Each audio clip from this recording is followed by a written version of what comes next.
Fuck out of here, boy. Get that weak shit out of here. Steph Curry my ass. This crossover and just God damn goes right through Chet Holmgren.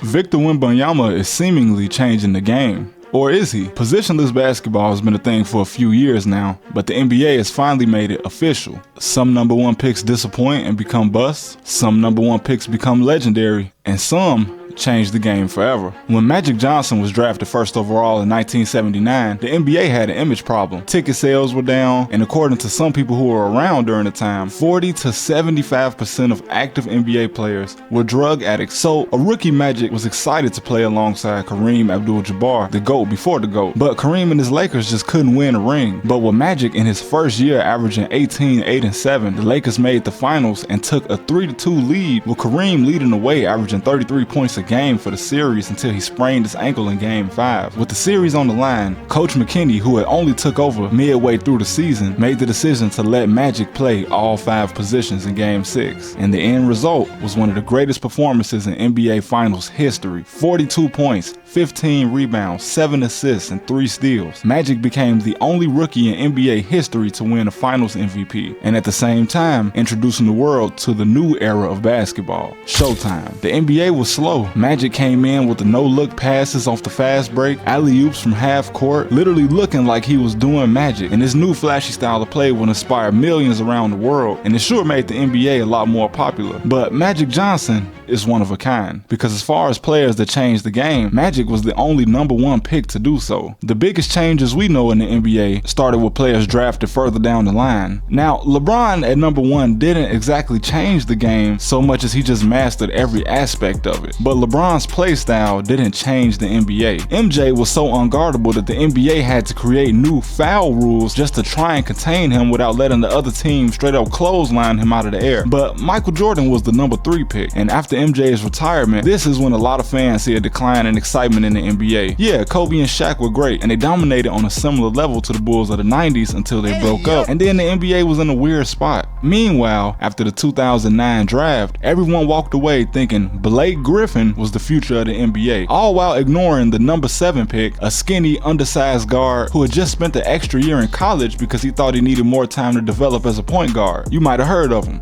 Steph Curry. Little did everyone know, this kid shooting ill-advised 30-point bombs would bring about the second revolution of the game. But we all know Steph's story. He was second fiddle to Monte Ellis, a talented player who today can be looked at as a relic of mid-2000s NBA basketball. But the Celtics and Lakers were dominating the NBA for the first few years of Steph's career, and then from 2012 to 2014, LeBron and his Heat took over while Curry was still shooting bombs, and in OKC, a player who was meant to play center due to his size refused to fit the norm and even lied about his height coming into the NBA so that they wouldn't restrict him to the traditional big man role, because Kevin Durant was way too much of a sniper to be forced to stand in a hole like Rudy Gobert all game. And this is what's interesting about Victor Wembanyama. He's the product of these fundamental changes that Kevin Durant and Steph Curry made simultaneously in the NBA. Old heads used to cry when they saw KD shoot a 30-footer all net until they realized this guy is really tall.